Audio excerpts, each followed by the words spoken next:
Porque reparas tu no argueiro que está no olho do teu irmão e não vê a trave que está no teu olho? Às vezes estamos tão focados no erro do próximo que esquecemos do nosso. Eita Jesus, que forte isso.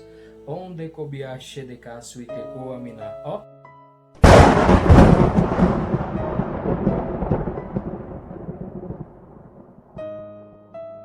Nos quais o Deus desse século cegou o entendimento dos incrédulos, para que não lhes resplandeça a luz do Evangelho da glória de Cristo, que é a imagem de Deus.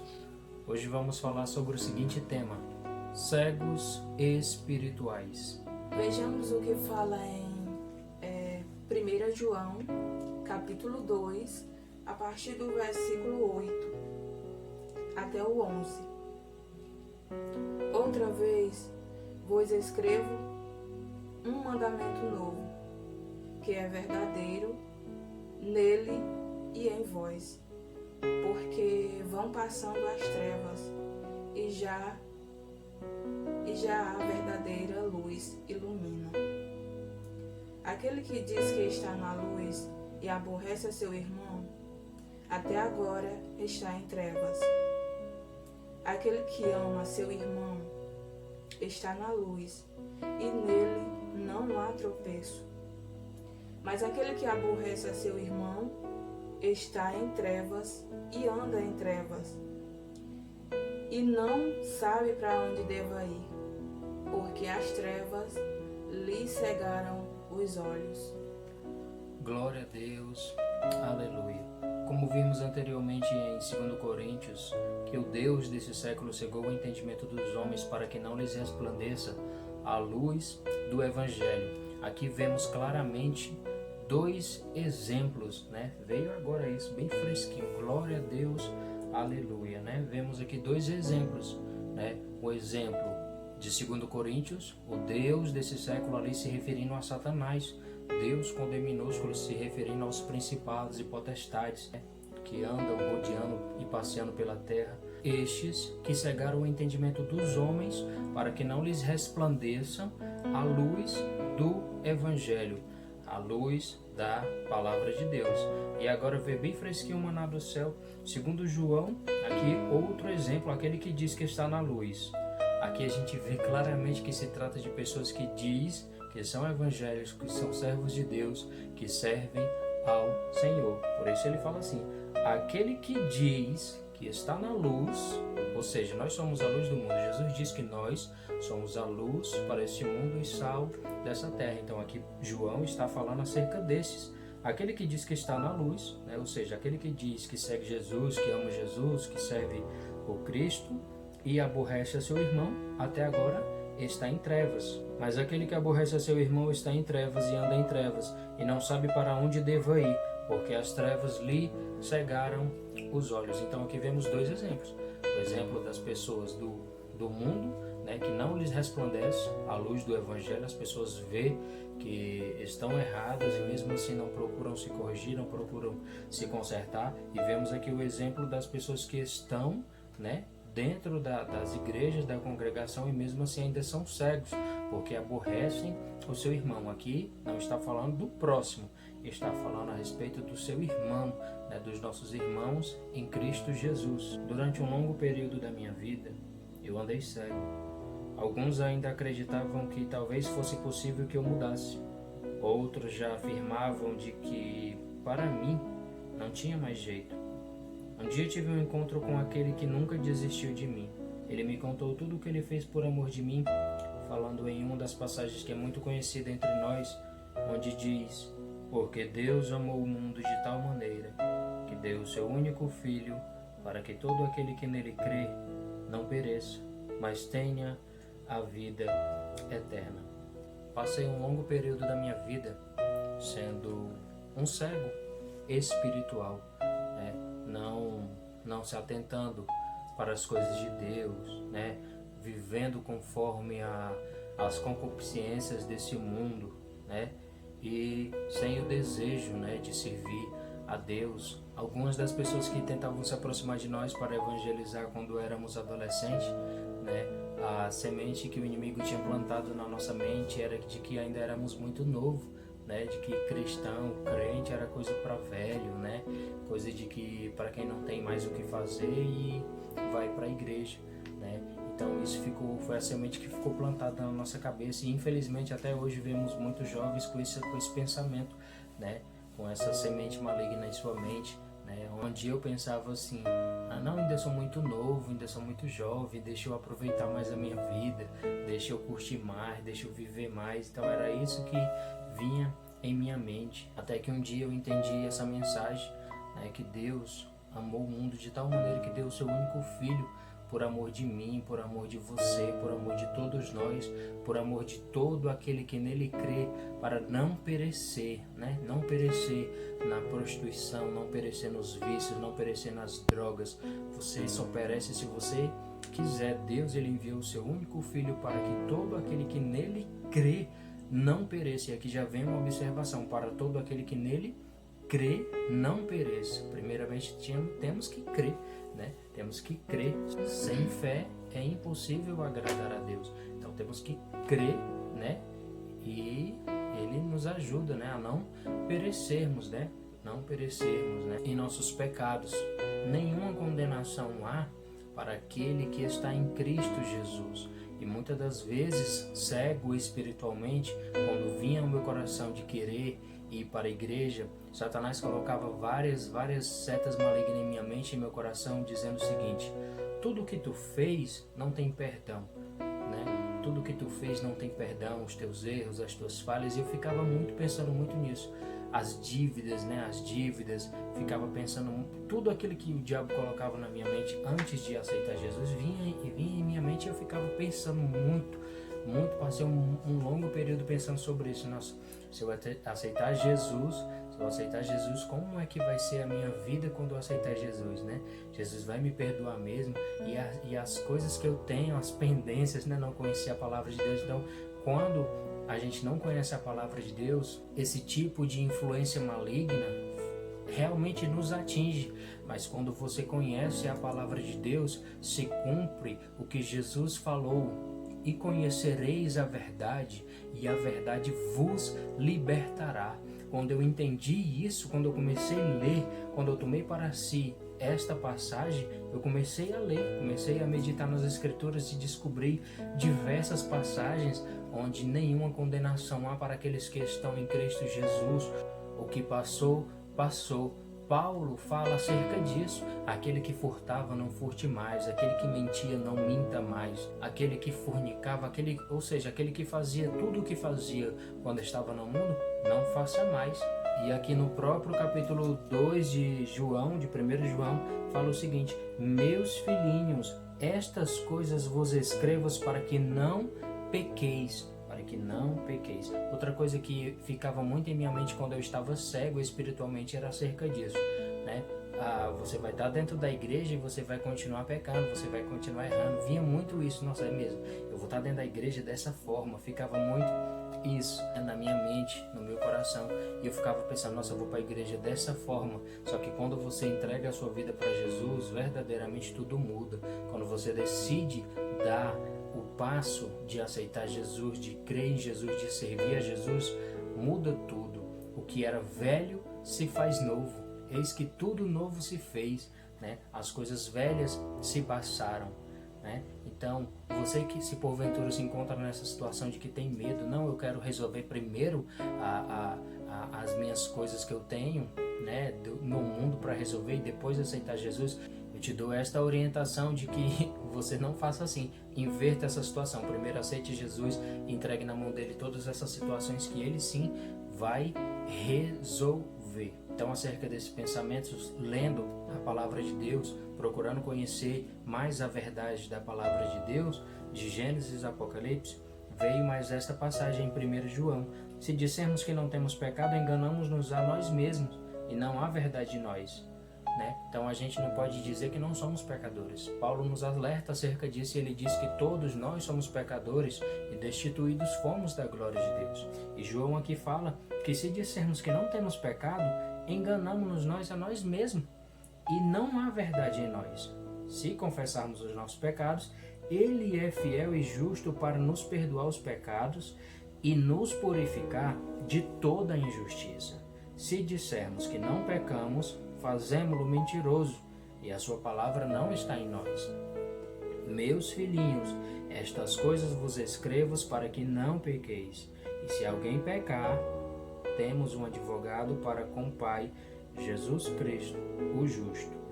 E ele é a propiciação pelos nossos pecados, e não somente pelos nossos, mas também pelos de todo o mundo. Glória a Deus, aleluia. Então, vemos aqui que isso não seja uma desculpa para você pecar. Tem pessoas que podem querer pegar essa passagem aqui, não, se eu pecar eu tenho um advogado justo, né? Também pegar aquela outra passagem que é muito conhecida que diz assim: ainda que o justo caia 7 vezes, Deus o levantará. Mas ali está falando acerca do justo. O justo, na qualidade de justo, ele não vai procurar pecar, ele não vai premeditar o pecado. Eu vou fazer isso aqui que Deus, ele vai me perdoar. Jesus, ele é um advogado justo e fiel, ele vai me perdoar. Sim, ele vai, mas aí você está premeditando o pecado, e as consequências desse pecado provavelmente vão ser maiores. Pegando esse exemplo que João nos dá, né, em 1 João capítulo 2, né, que ele diz: aquele que está na luz, aquele que diz que está na luz e aborrece seu irmão, até agora está em trevas, né? Esse exemplo aqui não é necessariamente só pessoas que estão dentro da igreja que dizem que estão na luz e aborrecem seu irmão, né? Vemos diversas coisas, pessoas que estão dentro das congregações, né, se dizendo ser pastores e estão ali fazendo do templo de Deus comércio, né, uma verdadeira empresa, né? Esses são apenas alguns dos exemplos, né, que trago para os irmãos. Mas aquele que aborrece a seu irmão está em trevas e anda em trevas e não sabe para onde deva ir, porque as trevas lhe cegaram os olhos. A pessoa está cega, né? O Deus desse século cegou o entendimento dos homens, de uma pessoa que está lá no mundo. E aqui o exemplo de pessoas que estão dentro da igreja, né, aborrecendo o seu irmão, né? As trevas lhe cegaram os olhos. Imagina isso. Infelizmente, vemos diversas pessoas em nosso meio que estão cegas espiritualmente. Porém, né, deixo aqui uma observação que não devemos condenar essas almas, e sim orar, entregar nas mãos do Senhor, pois Ele sim é um justo juiz e vai saber o que fazer com essas pessoas, com cada uma dessas pessoas.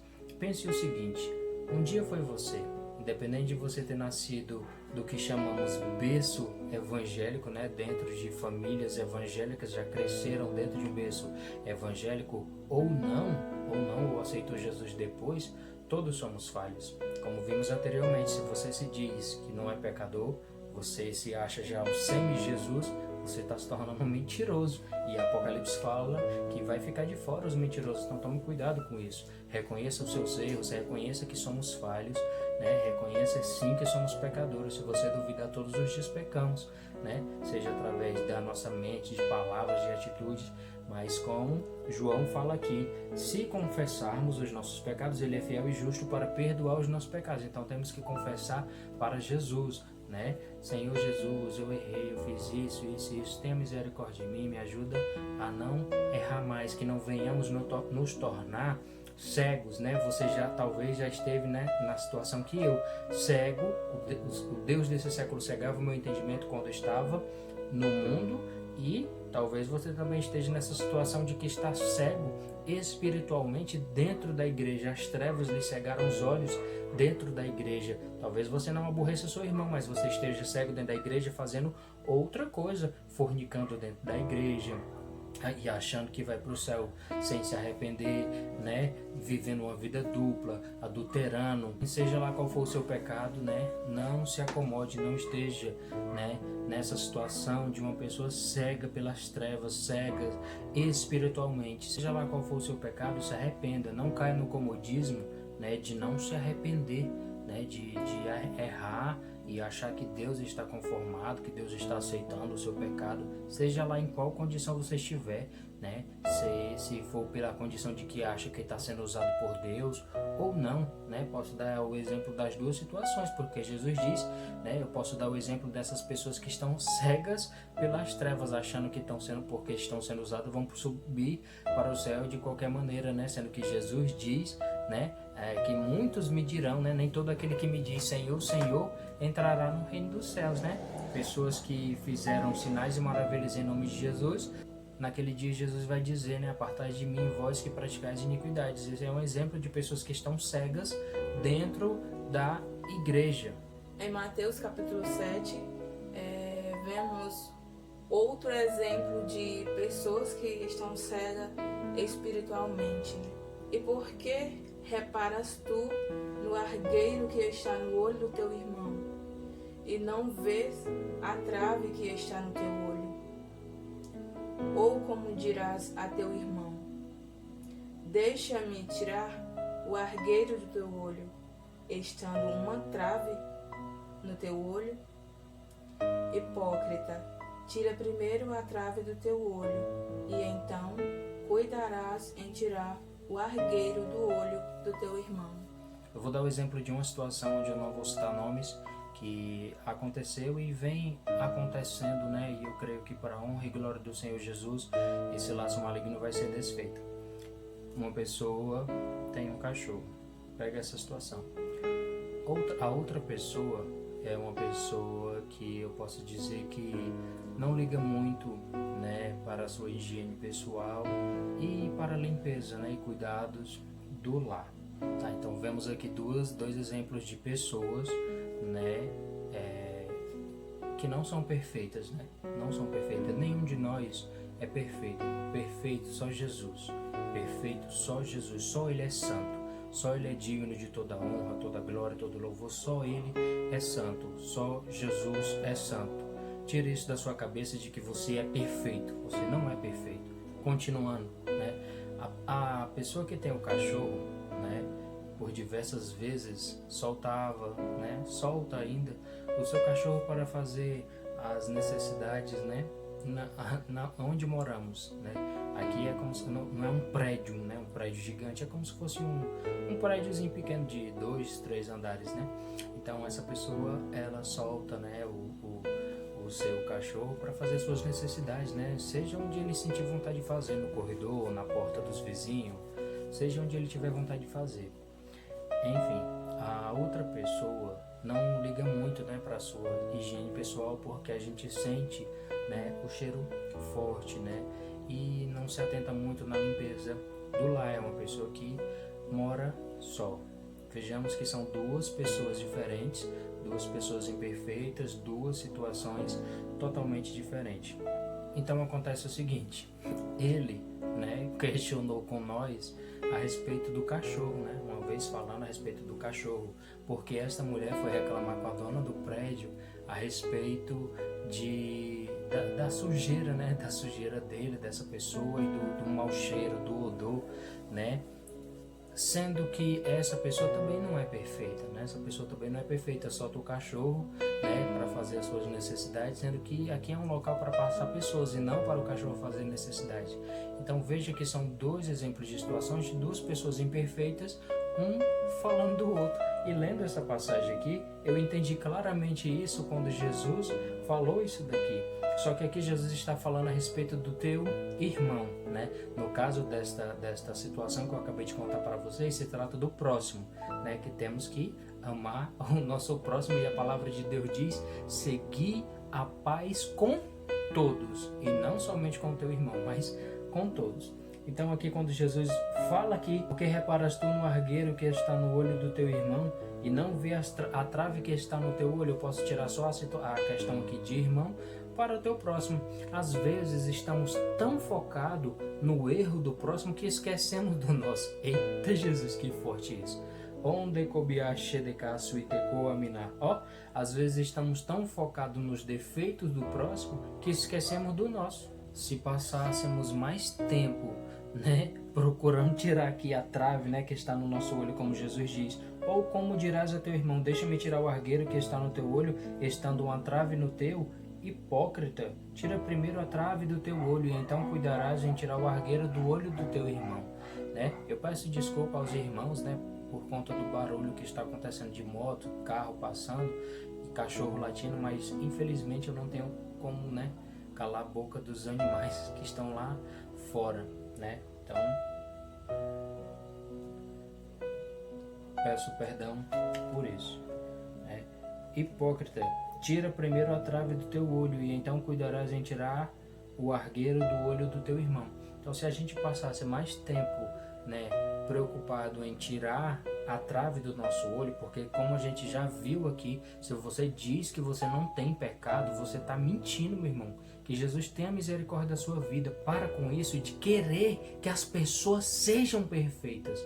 Todos nós erramos. É claro que uns parecem errar mais do que os outros. Sim, isso é fato, mas pare com isso de querer, né, tirar a trave do olho do teu irmão, sendo que no teu, né, tem uma trave, né? Querendo tirar o argueiro do olho do teu irmão, sendo que no seu tem uma trave. Se a gente passar mais tempo procurando em tirar a trave do nosso olho, ao invés do argueiro que está no olho do nosso irmão, muitas coisas acontecerão. Muitas coisas acontecerão. Então, que venhamos pedir ao Espírito Santo de Deus que, em nome de Jesus, a venda dos nossos olhos venham ser retiradas, né? Que as trevas não venham cegar seu entendimento, né? Como vimos, né, no começo da mensagem, o Deus desse século cegou o entendimento dos homens para que não lhes resplandeçam a luz do Evangelho. A luz do Evangelho é a palavra de Deus. Amém? Amém. A paz do Senhor Jesus. Paz do Senhor.